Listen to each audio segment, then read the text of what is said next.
नमस्कार, हमारी खास पेशकश दो टूक में आपका स्वागत है। आपके साथ मैं हूं शशि तुषार शर्मा। हमारी खास मेहमान कौन है आप देखकर पहचान गए होंगे। बहुत बहुत स्वागत है। बहुत बहुत शुक्रिया शशि। हमेशा बहुत मजा आता है आपके शो का हिस्सा बनकर। हमें बहुत अच्छा लगता है आपके साथ शो करके। अब जो दूसरी लिस्ट हुई है 195 पहले 72 आज, और इस लिस्ट में आप क्या खास देख रही हैं, मतलब what is your take on this. आपके शो का नाम दो टूक है तो दो बड़ी बातें बतानी है या पांच में बता पांच बताइए। पांच बता सकती हूँ। देखिए, राजधानी दिल्ली से बीजेपी के लिए मनोज तिवारी को छोड़कर अच्छी खबर नहीं है। सभी के टिकट काट दिए गए और नए चेहरों को उम्मीदवार बनाकर चुनावी मैदान में उतारा गया है। तो दिल्ली की 7 सीटों पर उम्मीदवारों का ऐलान हो गया। महाराष्ट्र से सबसे ज्यादा नजर थी नितिन गडकरी को लेकर कि क्या होगा नागपुर से। तो नितिन गडकरी केंद्रीय मंत्री, उनको फिर से नागपुर से टिकट दिया गया है। पहले से तय था, लेकिन बीच में हमने देखा कि उद्धव ठाकरे और कांग्रेस की ओर से जिस तरह के बयान सामने आए तो उसे एक एम्बैरस करने की कोशिश की गई थी। लेकिन फिलहाल नितिन गडकरी फिर से वहां से चुनावी मैदान में होंगे। मनोहर लाल को लेकर पूछा जा रहा था कहां से आएंगे करनाल से उनको चुनावी मैदान में उतार दिया गया है, टिकट दे दिया गया है। हरियाणा में कुल 10 सीटें हैं, 10 पर क्लीन स्वीप किया था बीजेपी ने पिछली बार। तो मनोहर लाल जी आएंगे करनाल से। इसके अलावा बीड सीट जो महाराष्ट्र की है महत्वपूर्ण है, वहां से पंकजा मुंडे प्रीतम मुंडे को टिकट काट दिया गया है। पंकजा मुंडे उनकी बड़ी बहन है, वो मंत्री भी महाराष्ट्र की सरकार में रह चुकी थी। चिक्की घोटाले के तरह के आरोप भी लगे थे एक दौर में उनके ऊपर, हालांकि बाद में उसमें उनको राहत भी मिली थी। तो पंकजा मुंडे को उतारा गया है मैदान में। पीयूष गोयल केंद्रीय मंत्री जो बड़े कद्दावर और ताकतवर हैं, नितिन गडकरी जी भी कद्दावर और ताकतवर हैं। तो ये जो महाराष्ट्र की लिस्ट आई है उसमें मुंबई की एक सीट से पीयूष गोयल को चुनावी मैदान में उतारा गया है। गढ़वाल से टिकट दिया गया है, अनिल बलूनी जी को टिकट दे दिया गया है। तो इस तरह की ये पूरी की पूरी लिस्ट है। कई ऐसी महिला, जैसे एक केंद्रीय मंत्री दर्शना जरदोश हैं उस सूरत से सांसद, उनका टिकट काट दिया गया है, वो केंद्र में मंत्री थी। तो इस तरह से कई नए चेहरों को टिकट दिया गया है, कई पुराने चेहरों को रिपीट किया गया है। 3 पूर्व मुख्यमंत्रियों को चुनावी मैदान में उतारा गया है। लेकिन दिल्ली में मनोज तिवारी जिस समय बैठ के पूजा पाठ कर रहे होंगे कि भैया हमारा टिकट तो बच गया, लेकिन बाकी लोगों के लिए मतलब इस तरह की मुसीबत आई। और मैं मतलब आपने 5 बातें नहीं बताई हैं, आप 8-10 तो बता चुके। 10 मतलब इतनी बड़ी लिस्ट है। 72 लोगों की लिस्ट में मैं कैसे समेटूंगी, 72 बार बोलना पड़ेगा। तो ये उसकी पूरी की पूरी लिस्ट है। लेकिन इसमें सबसे ज्यादा राजधानी दिल्ली को लेकर कि दिल्ली को लेकर इतना बड़ा बदलाव बीजेपी ने क्यों किया? अब मेरा सवाल है इसमें, आपने देखा है ना कि जब भी ऐसा लगता है कि एंटी इनकम्बेंसी एक बहुत बड़ा फैक्टर है, जब आपको लगता है आपके रिप्रेजेंटेटिव बहुत ज़बरदस्त तरीके से जनता के बीच नहीं पहुंचे हैं, उनके खिलाफ नाराजगी है, तो आप फेस बदल देते हैं। बीजेपी का ये फॉर्मूला कामयाब भी हुआ है शशि। देखिए, हम एक बार फिर से बोलें कि नरेंद्र मोदी का कद मौजूदा वक्त में इतना ज़्यादा बड़ा हो गया है कि मैं कई ऐसे लोगों को जानती हूं जो अगर सिर्फ अपने बलबूते चुनावी मैदान में उतरे तो मुझे पता है कि इन लोगों का क्या जमानत, सभी के नहीं लेकिन कई लोगों की मैं बात कर रही हूं। लेकिन नरेंद्र मोदी का ऐसा चेहरा है कि उनको उसकी बदौलत ये लोग लगातार जीते हुए चले आ रहे हैं। लेकिन दिल्ली में समीकरण अब पिछले कुछ सालों से बदल गए हैं। देश के बाकी हिस्सों में, जैसे यूपी में हमने देखा था 51 सीटों पर उम्मीदवारों का ऐलान फर्स्ट लिस्ट में आई थी, जिनमें से 47 सीटों पर वही सेम टू सेम थे। 5 जो हारी हुई सीटें थी उस पर उन लोगों ने नए चेहरों को उतारा था। लेकिन दिल्ली का मामला थोड़ा अलग है। देखिए, ये हम सीट भी दिखा रहे हैं तेलंगाना की और बाकी जगहों की अलग अलग। दिल्ली का समीकरण ये कहता है कि यहां पर अरविंद केजरीवाल ने जिस तरह से विधानसभा में अपनी जीत दर्ज की है, बीजेपी जैसी मजबूत पार्टी के होते हुए भी मतलब एक बार वो 67 सीटें जीत लेते हैं, सिर्फ 3 सीटें बीजेपी जीतती है। एक बार वो 62 जीतते हैं, उसके बाद 8 सीटें भारतीय जनता पार्टी जीतती है। तो क्यों नहीं जीत पाती बीजेपी? तो उसको इस बात का डर था कि ऐसा ना हो कि इस बार, क्योंकि एंटी इनकम्बेंसी, देखिए मैं आपको बता दूं 2019 में इन लोगों ने सिर्फ 2 सांसदों का टिकट काटा था, जिसमें एक उदित राज थे, अभी कांग्रेस में है, बहुत खिलाफ बयान देते थे बीजेपी के, और एक और अपने मौजूदा सांसद का। लेकिन 5 चेहरों को रिपीट किया था। लेकिन इस बार तो आपने 7 में से 6 को पूरा आपने हटा दिया और सिर्फ मनोज तिवारी को रिपीट किया है। पूर्वांचली मतदाता जहां पर ज्यादा हैं और वो बड़ा चेहरा भी है मनोज तिवारी, तो वहां से उतारा गया है। तो ये अरविंद केजरीवाल के जो चेहरे उतरेंगे मैदान में, उनसे फाइट के लिए कॉम्पीट करने। हमारे जो 10 सांसद हैं मौजूदा वक्त में, हमारे जो 7 सांसद हैं मौजूदा वक्त में, ऐसा ना हो कि वो मतलब क्योंकि उनमें से कई के 10 साल भी हो जाएंगे ना, 5 चेहरों के तो मतलब 10 साल हो जाते, 5 चेहरे जो रिपीट हुए थे, तो फिर उनकी एंटी इनकम्बेंसी वो बीजेपी को नुकसान पहुंचाती है। तो बीजेपी चाहती है मोदी के चेहरे पर चुनाव हो, दिल्ली वाले भी लोकसभा में मोदी के चेहरे पर वोट करें। तो इसी वजह से चेहरा चेंज करके एक उम्मीद की किरण कि भैया जिन लोगों ने काम नहीं किया उनको किनारे कर दिया। और देखिए आज जिनका टिकट कटा है, एक गौतम गंभीर है, हंसराज हंस है, गौतम गंभीर ने पहले ही मना कर दिया था, आज जिनके टिकट कटे हैं। और गौतम गंभीर ने पहले ही मना कर दिया था कि राजनीति से, और हंसराज हंस का माना ही जा रहा था कि उनको नहीं दिल्ली से नहीं टिकट देगी। नहीं, तो कुल मिलाकर आप क्या समझ रही हैं कि देखिए लोग ना अलग अलग तरीके से वोट करते हैं। केंद्र का जब वोट आता है बिल्कुल अलग तरह का वो रहता है, विधानसभा के लिए एकदम अलग होता है। विधानसभा में हारने की बहुत पीछे वजह बताई जाती है कि बीजेपी के पास कोई बहुत कद्दावर नेता भी नहीं है दिल्ली के भीतर, जो होना चाहिए एक फेस जिसको कह सकें कि ये हमारा नेता है। जिस तरीके के अभी हालात हैं, जो इंडिया अलायंस है, क्या उसकी काट के लिए ये एक स्ट्रेटेजी अपनाई जा रही है? क्योंकि दिल्ली में भी तो बंटवारा हुआ ही है ना, सीट शेयरिंग हो चुकी है, और कांग्रेस की रूट्स हैं यहाँ पे। आप कुछ भी कहें, कांग्रेस की रूट्स यहाँ दिल्ली में बहुत अच्छी है, नो डाउट वो विन नहीं कर पाते हैं बावजूद इसके। विधानसभा में तो उनका सुपड़ा साफ हो गया था, 0 सीटें उनकी विधानसभा में थी 2020 में। लेकिन ये बात सच है कि बात जब लोकसभा की आती है तो यहां पर जब कांग्रेस और आम आदमी पार्टी एक साथ चुनावी मैदान में जाते हैं तो बीजेपी के लिए चुनौती बड़ी है। लेकिन इसमें 3 बातें जो मैं लोगों को शशि आपके समझाना चाहूंगी। 3 बातें ये हैं कि भारतीय जनता पार्टी ने दिल्ली में कई ऐसी सीटें हैं जहां पर 50% से ज्यादा वोट शेयर हासिल किए हैं। यानी कि आम आदमी पार्टी और कांग्रेस पार्टी अगर मिल भी जाएं, मतलब मैं एक मोटा मोटी 2019 के हिसाब से बता रही हूं, दोनों मिल भी जाएं तो भी वोट शेयर वो क्रॉस नहीं कर पा रहे हैं, क्योंकि कई मनोज तिवारी के साथ ही कई दूसरी सीटें थी जहां पर 50% से ज्यादा इनका वोट शेयर था। दूसरी महत्वपूर्ण बातें, जहां तक मुझे याद है, मैं कहीं गलत होंगी तो आप लोग प्लीज मुझे करेक्ट कीजिएगा, 5 सीटों पर कांग्रेस पार्टी नंबर 2 रही थी, 2 सीटों पर आम आदमी पार्टी नंबर 2 रही थी। ये पिछले 2019 की लोकसभा की बात है। लेकिन फिर भी जब विधानसभा की 7 सीटों पर क्लीन स्वीप करती है 19 में बीजेपी, 20 में जब आम आदमी पार्टी आती है विधानसभा लड़ने, तो फिर केजरीवाल के चेहरे पर वो क्लीन स्वीप कर ली जाती है।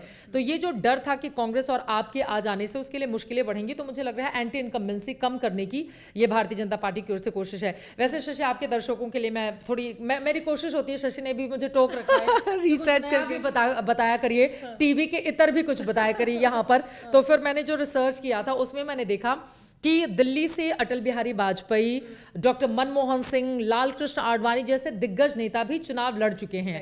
हालांकि ये भी बात सही है कि जब वो लोग प्रधानमंत्री बने तो अटल बिहारी वाजपेयी जब लखनऊ से जीते तब प्रधानमंत्री बने, और राज्यसभा से सांसद असम से चुने गए डॉक्टर मनमोहन सिंह तब प्रधानमंत्री बने। दिल्ली से हालांकि वो लोग जीते, मतलब अटल बिहारी वाजपेयी जीते थे, लेकिन प्रधानमंत्री की कुर्सी तक वो नहीं पहुंचे थे। हाँ, तो बड़े बड़े दिग्गज लड़ चुके हैं। तो आप ये कह सकती हैं कि दिल्ली का जो खेल है, जनता का जो मूड है, वो समझना बड़ा मुश्किल है। तो आम आदमी पार्टी और कांग्रेस का ये जो इंडिया गठबंधन है, उसकी काट के लिए अपने तमाम चेहरों को चेंज कर दिया है। मनोज तिवारी पूर्वांचल का पॉपुलर चेहरा है, भीड़ उनको सुनने देखने के लिए आती है, और लगातार वो सक्रिय रहे। दिल्ली बीजेपी के वो पूर्व अध्यक्ष भी रह चुके हैं, तो इस वजह से उनका टिकट नहीं काटा गया है। लेकिन एक विधुड़ी को हटाकर दूसरे विधुड़ी को उतार दिया गया है। प्रवेश वर्मा बड़ा निशाना साधते रहते थे, अब देखते हैं उनकी विधानसभा में क्या भूमिका रहती है, क्योंकि इनकी कोशिश ये भी है कि दिल्ली में विधानसभा में अपने आप को कैसे मजबूत किया जाए। और अरविंद केजरीवाल की वजह से पिछले अगर हम 2012-13 से देखें तो भारतीय जनता पार्टी और कांग्रेस पार्टी के लिए तो यहाँ से कतई अच्छी खबरें नहीं हैं। अच्छा, एक और चीज़ जो मेरा मतलब एक वेग सवाल है ये, जैसा ऐसा लगता है ना कि अरे इंडी गठबंधन से कुछ नहीं हो जाएगा, लेकिन जैसे इस गठबंधन की सुगबुगाहट शुरू हुई थी, आपको याद है ना, अमित शाह से लेकर नरेंद्र मोदी तक के बयान आने शुरू हो गए थे। ऑल्दो वो गठबंधन उस तरह से टिक नहीं पाया, चाहे आप बात कर लें ममता बनर्जी की, चाहे आप बात कर लें खुद नीतीश कुमार की, एक एक करके अलग होते चले गए। वो तो शुक्र है कि यहाँ पर प्रियंका गांधी ने बीच बचाव किया और एक मिडिल पाथ ले लिया, वरना यहाँ पे भी उत्तर प्रदेश में भी अखिलेश यादव के साथ मुश्किलें थी। कहीं ना कहीं जिस तरीके से कांग्रेस की मतलब वोट्स को काटने वाली पार्टी कही जाती है आम आदमी पार्टी, इन दोनों का साथ आने से, चाहे हम दिल्ली की बात करें, हालांकि पंजाब का भी क्लियर नहीं है, क्या बीजेपी के लिए मुश्किलें बढ़ गई हैं? हालांकि फैक्टर्स बहुत सारे हैं, एंटी इनकम्बेंसी है, लोगों की नाराजगी है, क्योंकि ऐसा नहीं हो सकता ना कि 100% लोग आपसे खुश हों, तो ये सब चीज़ें हैं, और ऊपर से इन दोनों का साथ आना। देखिए, दो बातें हैं इसमें। इंडिया गठबंधन को अगर हम देखें तो यकीनन आम आदमी पार्टी, कांग्रेस पार्टी साथ में आती हैं, उनका वोट शेयर जुड़ता है, तो उससे एक अलग तरह की स्थिति बनती है, वो कॉन्फिडेंस आता है और आप मजबूती से चुनाव में जाते हो। लेकिन फिर वही बात है कि जब नरेंद्र मोदी को चुनने का इलेक्शन आता है तो फिर वहां पर जो जनता का मूड है वो बदल जाता है। मैं आपको कैसे एग्जाम्पल देकर, कई राज्यों के अलग अलग एग्जाम्पल देकर मैं आपको समझा सकती हूँ। जैसे बंगाल में ममता बनर्जी ने 2021 में क्लीन स्वीप किया था मई में जब रिजल्ट आए थे, जबकि आप लोकसभा में, मतलब बीजेपी 77 पर रह गई, वो 200 के पार चली जाती है, जबकि आप लोकसभा में जाओगे तो बीजेपी 18 पर, ममता बनर्जी की पार्टी 22 पर चुनाव जीती थी। दिल्ली का हम एग्जाम्पल देख ले, 2013 से लगातार अरविंद केजरीवाल यहां पर जीतते आ रहे हैं विधानसभा में, लेकिन 14 और 2019 दोनों में क्लीन स्वीप 7 सीटों पर बीजेपी ने किया था, क्योंकि मोदी को चुनने का चुनाव था। और 2014 के 5 शहरों को बीजेपी ने 19 में रिपीट भी किया था। तो यहां पर आप देखिए, एक में बिल्कुल क्लीन स्वीप दे रहे हैं आप किसको, यहां पर केजरीवाल को विधानसभा में, लेकिन जब लोकसभा की बात, बड़ी समझदार है। ओडिशा में भी सेम हुआ। ओडिशा में 21 सीटें हैं, वहां पर बीजू जनता दल के अच्छे रिश्ते हैं बीजेपी से, हालांकि गठबंधन नहीं है, कई मुद्दों पर वो सपोर्ट करते हैं। वहां जब विधानसभा का चुनाव होता है तो क्लीन स्वीप करते हैं नवीन पटनायक, लेकिन जब लोकसभा के लिए सेम टाइम पे वोट डाला गया, देखिए सेम टाइम पर दोनों के लिए वोटिंग होगी, आंध्र प्रदेश में, ओडिशा में, जब लोकसभा के लिए वोट डाले जाते हैं तो 21 में से 8 सीटें बीजेपी जीतती है, 12 सीटें वो जीतती है। तो मतलब बिल्कुल जहां पर आपका जैसे बीजू जनता दल का वो गढ़ है ओडिशा, आप वहां से नहीं हटा सकते, लेकिन वहां पर भी 8 सीटें बीजेपी जीत लेती है। तो इस तरह से हमने कई राज्यों में देखा है कि भारतीय जनता पार्टी ने किस तरह से अपना उभार नरेंद्र मोदी के चेहरे पर किया है। बट दिल्ली में उनके लिए मुश्किलें थी, अगर पुराने चेहरों को रिपीट किया जाता तो उनकी एंटी इनकम्बेंसी को कम करने की कोशिश थी, तो उसमें बीजेपी अब कितने कामयाब हो पाई है ये तो रिजल्ट बताएंगे। लेकिन हाँ, एक तरफ इंडिया गठबंधन, आम आदमी पार्टी, कांग्रेस पार्टी, लेकिन एक चीज और है शशि, देखिए जब भी हम इस तरह की चर्चा करते हैं मुझे यूपी बार बार याद आता है। आज तक का सबसे बड़ा अलायंस, अगर मोदी के उभार के बाद हम बोले कि विपक्षी दलों में सबसे बड़ा अलायंस कौन सा हुआ, तो वो 2019 में बीएसपी और समाजवादी पार्टी का था। उनका अपना एक जातिगत आधार वोट बेस है, आप उसमें कुछ भी कर लो आप नहीं कर सकते, कुछ भी कर लो आप नहीं कर सकते। उसके बावजूद आप सोचो, जबकि वहां पे डबल इंजन की सरकार, मतलब केंद्र में मोदी, वहां पर योगी थे 2017 में, तो एक नाराजगी भी होती है, सरकार से कुछ डिमांड पूरी नहीं होती है। उसके बावजूद दोनों पार्टियां साथ में मिल गईं, लेकिन जिस तरह की उम्मीद थी कि बिल्कुल यहां से हटा दिया जाएगा, सुपड़ा साफ कर दिया जाएगा, ऐसा नहीं कर पाई। और मैं 40 सीटों पर वहां पर 50% से ज्यादा वोट शेयर हैं बीजेपी के पास। मायावती को 19% वोट हासिल हुए थे, समाजवादी पार्टी को 18% वोट हासिल हुए थे। 10 सीटों पर मायावती, हालांकि वो 0 पर थी, वो 10 पर पहुंच जाती हैं। अखिलेश यादव की पार्टी 5 पर जीती थी, 5 ही पर रहती है 2019 में। लेकिन बीजेपी को जिस तरह के हम लोग उम्मीद कर रहे थे कि अरे ये दोनों मिल जाएंगे तो बीजेपी तो गई, हाँ सुपड़ा साफ हो जाएगा, बट आप नहीं कर पाए, मतलब आप बीजेपी को उस तरह से डैमेज नहीं कर पाए। तो अब दिल्ली में क्या उसी तरह की स्थिति, क्योंकि मायावती का वोट बैंक अपने आप में बहुत स्ट्रांग, समाजवादी पार्टी का बहुत स्ट्रांग, ये लोग कहीं नहीं जाते, क्योंकि देखिए जाति के आधार पर भी है, मायावती से एक अलग तरह का जो कनेक्शन भी है, तो वो एक अलग वोट बैंक था। लेकिन हाँ, ये बात थोड़ी सीटों पर, 80 सीटें थी, जिनमें से पिछली बार बीजेपी ने 71 सीटें जीती थी, इस बार 60 से कुछ ज्यादा जीती थी, मैं थोड़ा सा कंफ्यूज हो रही हूँ, शायद 63 सीटें थी 2019 में। तो इस लिहाज से हम देखें तो बहुत बड़ा नुकसान नहीं पहुंचा पाए थे, कुछ सीटों पर जरूर इन लोगों ने डैमेज किया था। बट दिल्ली में अब कांग्रेस और आम आदमी पार्टी मिलकर, एक चीज और है शशि, आप दिल्ली में देखिए, अरविंद केजरीवाल का अस्तित्व ही इसी वजह से है क्योंकि उन्होंने कांग्रेस पार्टी के खिलाफ आंदोलन किया था। ठीक है, वो कांग्रेस के, वो बीजेपी के खिलाफ नहीं था, वो कांग्रेस के खिलाफ था। लेकिन राजनीति का चाल, चरित्र और चेहरा, इसको हम आपस में दर्शकों को समझना होगा। कई बार कार्यकर्ता आपस में लड़ बैठते हैं और कुछ कुछ आपस में करते हैं। आप सोचिए कि जिस कांग्रेस पार्टी को आपने बुरी तरह से हराया, शीला दीक्षित को बुरा भला कहा, उसी कांग्रेस पार्टी के समर्थन से आम आदमी पार्टी ने पहली बार दिल्ली में सरकार बनाई थी। और जब वो दोबारा या तिबारा रिपीट करके आती है, उसने सबसे ज्यादा डैमेज कांग्रेस को दिल्ली में पहुंचाया था। आज वहां पर कांग्रेस पार्टी की स्थिति विधानसभा में नगण्य है, तो ये कांग्रेस पार्टी के लिए बड़ी चुनौती है। लेकिन जब आप और कांग्रेस आपस में मिलेंगे तो वो बीजेपी के लिए कितनी परेशानी खड़ी करेंगे, वो तो ये देखना होगा। बट हाँ, एक चीज है कि जब ये पूछा जाएगा कि अच्छा ये बताओ कि दिल्ली में कौन बनेगा प्रधानमंत्री, तो जब कौन बनेगा प्रधानमंत्री की बारी आती है तो आज यही तो एक दिक्कत ही चर्चा होती है, तो यही दिक्कत है ना, कौन बनेगा प्रधानमंत्री सुनते ही ना फिर लगता है कि लोग एक मुश्त होकर अपना जो वोट खराब नहीं करें, फिर लोगों को लगता है कि हम अपना वोट खराब नहीं करें। हालांकि ये जनता का अपना विवेक है, वो सोचे कि आपके लिए बेहतर कौन है, आपका सांसद बेहतर कौन है, क्योंकि कई बार सांसद अच्छा काम नहीं करते हैं तो फिर हम बड़े बड़े चेहरों को देखकर वोट करते हैं, लेकिन कई बार नुकसान तो अपने सांसदों को भी आप पकड़ा करें। सबसे इम्पोर्टेंट तो वही है कि आपको पकड़ के आप कहिए हमारा काम करो। बिल्कुल, आपका जो अपना रिप्रेजेंटेटिव है, बार बार ये कहा जाता है कि आप अपने लोकल रिप्रेजेंटेटिव को पकड़िए सबसे पहले, वो आपके लिए कितना कामगार साबित हो सकता है। लेकिन बस यही है कि देखिए जब मोदी को चुनने का चुनाव होता है तो परिस्थितियां अलग होती हैं विधानसभा की। और यहाँ पर एक चीज और है, जैसे आम आदमी पार्टी और कांग्रेस पार्टी पंजाब में अलग अलग एक दूसरे के आमने सामने हैं,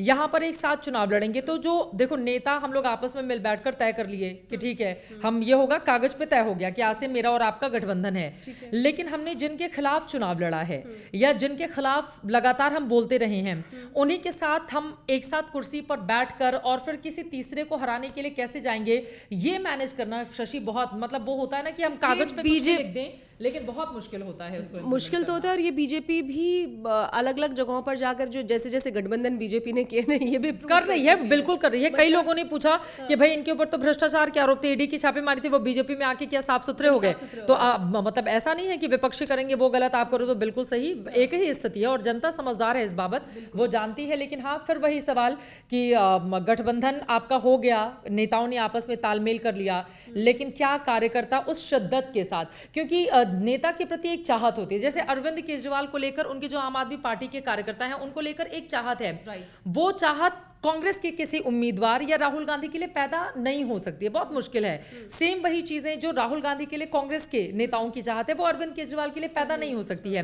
तो ये जो कार्यकर्ता है क्या वो आपस में मिलेगा और वो कुछ कमाल कर पाएगा, और बीजेपी को 2024 में 7 सीटों पर ये देखना इंपॉर्टेंट होगा। बट दिलचस्प है, दिल्ली में तो बड़ा दिलचस्प है भाई, मुझे लग रहा है ओवरऑल ही दिलचस्प होने वाला है। ओवरऑल दिलचस्प, ओवरऑल में देखिए जिस स्ट्रेटेजी के साथ बीजेपी काम कर रही है, लग नहीं रहा था कि मतलब इतना माइन्यूटली एक एक चीज को ध्यान में रखते हुए। पहले तो इंडिया गठबंधन जिस तरह फॉर्म में आया, ऐसा लग रहा था कि इस बार का चुनाव बहुत टफ होने वाला है, लेकिन मैं आपको सच बताऊं, नीतीश कुमार ने जो पलटी मारी उसने बीजेपी को ना ऐसे सजाकर थाली दे दी कि भैया लीजिए ये सजी हुई थाली, क्योंकि नीतीश कुमार जो संयोजक बनने की राह पर थे वही जब पलटी मारकर बीजेपी की तरफ आ गए तो भाई बीजेपी की तो बाछें खिल गई। और उसने बिहार से लेकर बंगाल में आप देखिए 42 सीटें हैं, ममता बनर्जी ने कितना बड़ा मतलब उनके अधीर रंजन चौधरी को हराने के लिए यूसुफ पठान को खड़ा कर दिया। तो ये एक वो है तो मुझे नहीं लगता, देखिए बाकी जगहों का समीकरण, इवन यूपी में भी कांग्रेस पार्टी के पास बहुत ज्यादा कुछ नहीं है वहां पर खोने के लिए। अखिलेश यादव के लिए जरूर वहां पर चुनौती बढ़ेगी। कांग्रेस और समाजवादी पार्टी का गठबंधन इतना बड़ा नहीं है जितना बीएसपी और सपा का गठबंधन था, तो अब यहाँ पर देखना। लेकिन मायावती तो पूरी तरह से म्यूट मोड में नजर आती, लगता है जैसे उन्होंने पूरा मैदान खुला छोड़ा। 14 में भी ऐसी ही थी वो, 14 में 0 सीटें आई थी और मतलब उस 0 सीटों पर थी बीएसपी और नहीं कमाल किया था। इस बार भी सेम लग रहा है।